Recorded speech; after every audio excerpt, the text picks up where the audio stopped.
Going to be upgrading the heat exchanger on this CTSV. First, we got to remove the bumper, just a few plastic clips along the top and one bolt on each side. Clips right off.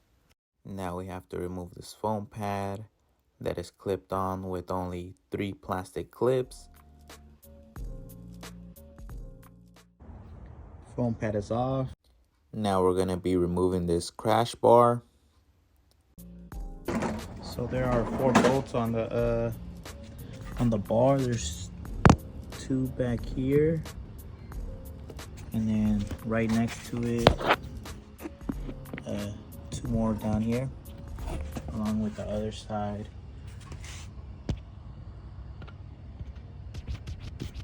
And should be off.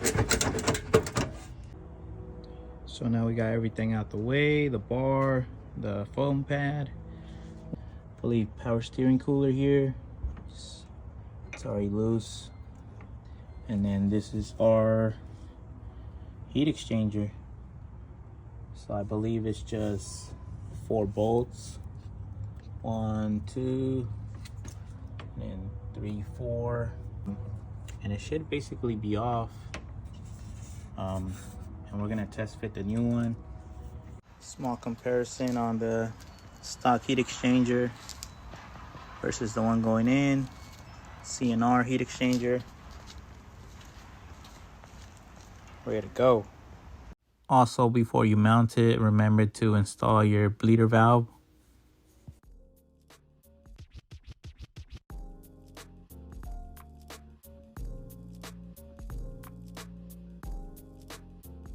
It is all bolted down. It's basically a direct replacement. No modification was needed. The lines hook up right to the openings. Don't have to cut them or anything. So now we just have to put everything back together and it should be completed. So everything's put back together. Everything went by pretty smooth. Everything goes back, stock location, lines, they hook up. No modification needed. Sits pretty well up in there.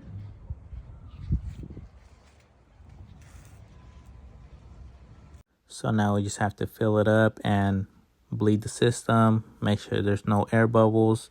You want to open up your bleeder valve on your heat exchanger, fill up the system, and once you see fluid coming out the bleeder valve, you want to go ahead and shut it and just fill up the remainder from the reservoir.